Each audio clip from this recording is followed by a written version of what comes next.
Hey everyone, it's Adam here, aka Cena Guy. Bit of paint, been doing some decorating today, so I just want to get that out of the picture.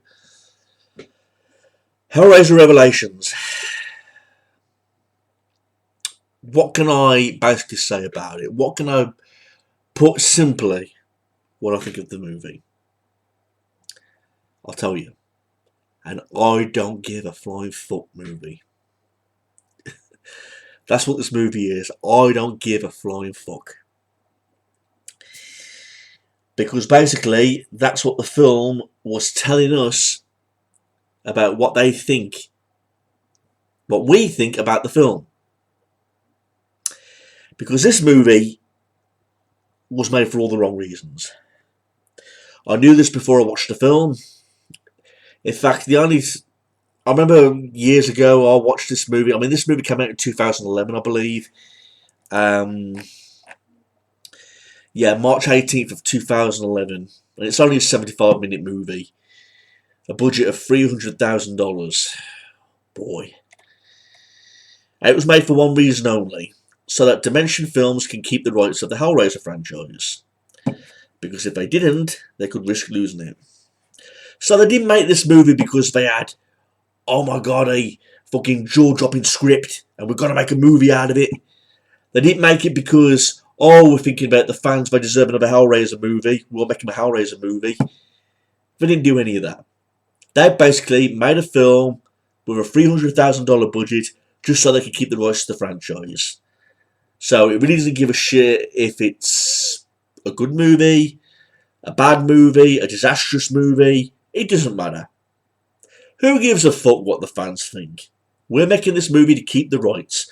Don't give a shit what you think. We're making it to keep the rights, and that's that. What pisses me off is the fact that they make this movie knowing it's going to be a bad movie, knowing that they've just stated all these things I just said, knowing they didn't do it for the fans. No, they didn't do it because they had a good plot, but they did it to keep the rights. They made a shit movie, and they expect us to pay cash out our hard-earned money to pay for this movie. And when this movie first came out, it was like 15, 20 quid on DVD and Blu-ray. You expect us, you're basically telling us to get fucked, right? With a movie like this, regardless of what we think. And you expect us to pay for a movie when you're saying that to us. If you don't give a fuck about what we think, then how do you expect us to give us, for us to give a fuck about what you think? You want us to pay for this. Like I said, they had risk of losing the rights. Dimension Films made this movie in 2011. Even Doug Bradley didn't inspire his role as Pinhead because he turned down the offer because he looked at the script, didn't like it, and he said the movie was made for all the wrong reasons and the fact that he's very passionate about the Pinhead character and he will not make a Hellraiser movie for the sake of it. So instead they got this other actor to play him, a guy who doesn't even have a Wikipedia page, called Stephen Smith Collins. Stephen Smith Collins, I'm not being rude to you, mate, but you did not pull off this role well. That's not me being rude. That's just me giving my opinion of your portrayal of Pinhead. Kind of like Jackie Earle Haley playing Freddy Krueger. Nothing against Jackie Earle Haley personally. He did a good job with The Watchmen. He's been in some good roles. But when it comes to portraying Freddy Krueger, he simply could not pull it off. And he probably did his best. But when it comes to convincing the audience with that particular character, he couldn't do it. The same thing is with this Pinhead character. You're probably a good actor, I don't know. But when it comes to playing Pinhead, it just goes to show that only Doug Bradley can play him. Even with the one-liners that Doug Bradley gave while he was playing Pinhead, he was convincing, he told a good story, and all his lines were spot on. Even in the terrible movies like Hellseeker, Hellworld, fucking Deader, terrible movies, but when you look at Doug Bradley's portrayal of Pinhead, he's spot on with all his one-liners and his performance.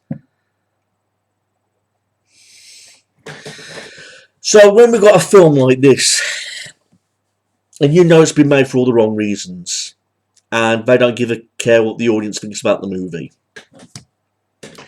how can you possibly sit down, knowing at the back of your mind it's made for all the wrong reasons, and enjoy the film.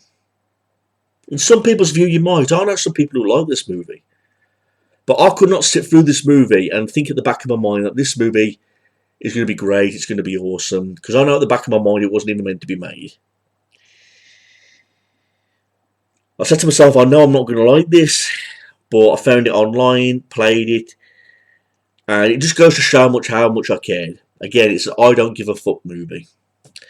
So I played this movie, I was like playing, pausing, because I was making some dinner for me and my father in between watching this movie. So it's not one of those movies that I sat down with a beer and popcorn and watched. I just played, paused, and there were some stages where I played it, didn't pause it, missed like 10-15 minutes of it, come back, played it again, so it was one of those movies. And when you're doing that with a movie, it's not the right thing to do. But I'll tell you what I remember. From what I remember, the film opens up with these two guys in Mexico. And I think they're going there to get laid. And I think, if I remember correctly, something happens to these two guys. And one of them's recording him messing with the puzzle box or something. Something happens to these two guys anyway. And according to Wikipedia, it's a year later. And the belongings of these two people have been sent back to their parents, including the puzzle box. They're giving them the items due to lack of evidence. And I'm thinking, how the fuck does that work? Just because you can't find evidence, you don't fucking return items to your fucking siblings. I mean, that's like a murder scene with a knife. Someone being stabbed to death with a fucking knife. Oh, we can't find anyone due to lack of evidence. Here you are, here's the knife. See what I'm talking about? It feels the exact same way. And when that scene happened, I was like, that's it. That's the last straw. Can't watch this. You can tell straight away what this fucking movie is going to be like. Here you are, no evidence. Here you are, take this item. What other scene do we get? We get some fucking in a bathroom in this bar. We get a scene where a girl gets killed. We get a scene where this bum shows the box. Again, the film tried to be evil. The fact of this guy needing victims, just like Frank in part 1. He's unable to kill them or something because there's the woman's baby's in the room. You hear the baby and the victim cry, but you just hear the sounds.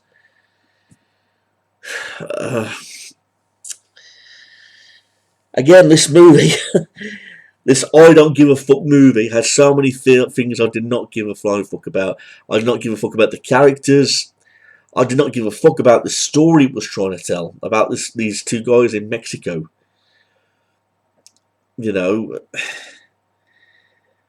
What else fucking happened? I mean, we see a scene of Pinhead, with Stephen portraying the Pinhead. And we see the Cenobite that looks like a chatterer with tits. And we also see like this little mini version, and I swear to God, this mini version of the Cenobite looks a spitting image like Pinhead. So what is he, a mini-me? No, mini-me, you complete me. This Pinhead and this little junior of a Pinhead, he looks exactly like Pinhead with spikes all in his face. And I'm like, who's this now? Is this mini-me and Pinhead now?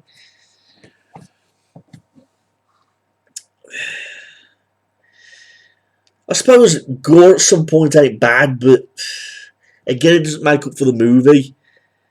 I mean, this movie, like I already mentioned, it wasn't on for very long. It was only like, 75 minutes. 75 minutes of $300,000 worth of budget. So, what more can I say about that? I mean, even the ending intrigued me when we saw much of Pinhead, with Stephen's portrayal. Just looking at Pinhead was depressing in this movie. Just looking at him was depressing. You're thinking, how did the Hellraiser films come to this? Because we all know the first three Hellraiser movies are classics. Hellraiser 1, Hellraiser 2, Hellraiser 3, and then we get these movies, the series, Bloodline, Inferno, Hellseeker, Dead Run Hell World. But I'm not kidding you, mate. I'm not kidding you, right? This movie, Revelations, you know what I'd rather watch than Revelations? as much as I ranted and hated on Hellseeker, Deader, and Hellworld, I'd rather watch them 3 movies again in a row than this movie all at once. No fucking word of a lie. Because I would rather feel disgusted with a movie, but knowing it was made for some sort of reason, than watching a movie that doesn't make sense at all, made for all the wrong reasons, just so a film can keep its rights to the franchise. You know, I'd rather watch a film that has a meaning to it than a film that has got no meaning of existence. You know what I mean? So, I mean, who even directed this movie, for fuck's sakes? Victor Garcia. Let's see what movies he's made, Victor Garcia. He did Mirrors 2 in 2010. Return of the House of the Haunted Hill, which was made in 2007. He hasn't made many movies, to be honest. In total, he's made like 3, 4, 5, 6, 7, 8, 9 movies. Al Ciclo, 30 Days of Night, Return of the House on the Haunted Hill, Arctic Predator, Mirrors 2, Hellraiser Revelations, The Damned, and A Fair to Die For. So he hasn't made many movies. Fuck me. And I wish I could tell you more about the Stephen Smith Collins opinion, but he doesn't even have a fucking Wikipedia page, so. But again, the movie overall was just very depressing. It wasn't anything to get excited about. You know, you're sitting there watching this movie, knowing that the movie's going to be shit. How can you pay attention to it? And again, while I was watching this movie, I was making dinner, I was answering a few phone calls, doing a few texting, checking back on this movie, pausing it, playing it, pausing it, playing it. And I'm not going to lie, I did a mischievous thing by skipping it forward for another 5 or 10 minutes.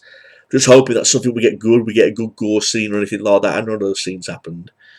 But talk about a Hellraiser film that didn't feel like a Hellraiser film at all. This movie felt like a fan-made movie, with different actors online, dressing up as the characters, trying to, you know, turn it into a Hellraiser fan movie. Because that's what this movie felt like, a fan-made movie with different people playing the characters. That's what this movie truly was. So I really wish I could say more about this movie. The best thing I could say to it is stay away. Because again, it was made for all the wrong reasons, and, you know, for them to expect us to pay £15-20 for this, especially on DVD on Blu-ray, expecting us to pay money for a god-awful piece of shit like this, you know, they must think we're deranged or desperate to actually want to pay and watch a movie like this, knowing full well what the damn movie's all about. You know, complete disgrace. I can't believe the legendary Hellraiser movies have gone all the way from that to this. You know, a desperate movie just to hold on to the rights. You know, how the fuck did it come to that? But anyway, everyone, I think this is where we're going to end it now. In regards to Hellraiser Judgment, I've seen a few clips of the movie, but I've not seen it all the way through. And to be honest, I don't think I could put myself through it, because I hear it's not that much of a good movie anyway. You know, will I make a review on it? 50-50, but more than likely not. More than likely not. I'm ready to put an end to the Hellraiser films now, because I've not enjoyed reviewing these movies since I reviewed Hellraiser 3.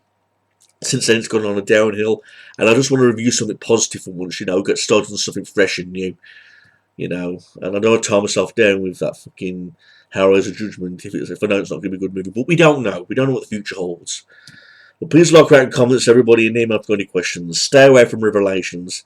Complete piece of shit. Beyond shit. Fuck you, Revelations. Peace out. Yeah.